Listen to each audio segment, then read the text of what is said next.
pa ba ako sa mga pahina ng aking kasaysayan? O baka pinalimutan na ako ng aking kapwa sinilangan?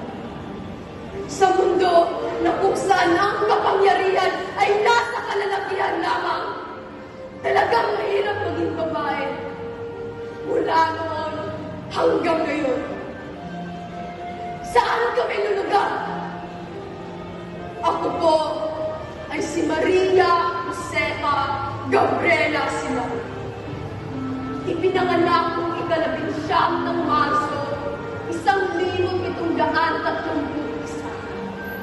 Napaibig ako sa isang matikulo at napapagiting na binata na naging asawa. Si Diego Silao. Nakaranas ng dilobyo ang Ilocos, kung saan ang mga Espanyol ay nag-ari-arian, kung saan inaaboso nila ang mga magsasaka, pinipilit nilang magtrabaho at sinisingil ng malalaking buwis.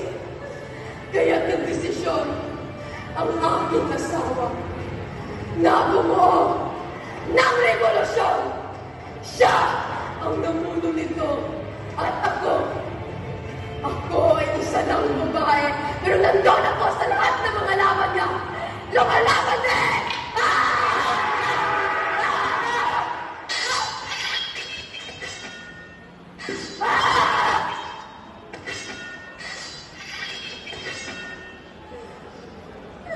Ngunit, siya ay pinatay ng mga Espanyol.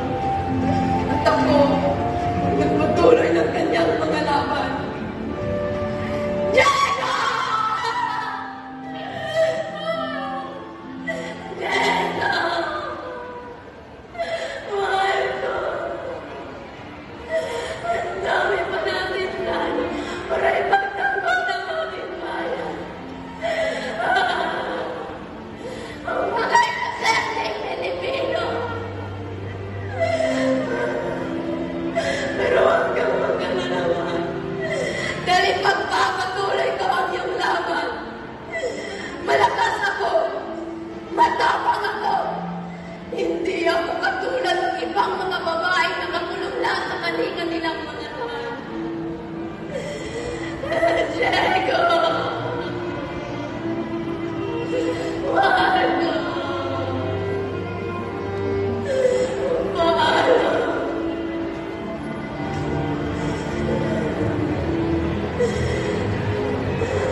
Ako, si Gabriela Silao, ang magpapatuloy ng iyong revolusyon.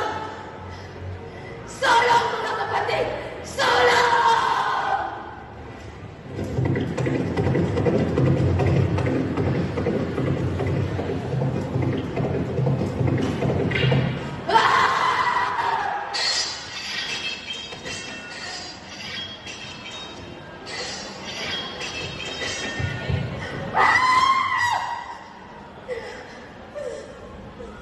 Ikaw, kayo, taga-Espanya, walang iya kayo, ang kapal na mga mukha niyo. Ako, ay isang babae, pero hindi ko gusto yung mga abuso namin mga Pilipino. Kayo dapat ang nakarehan at hindi kami mga Pilipino. Bitawan niyo ako!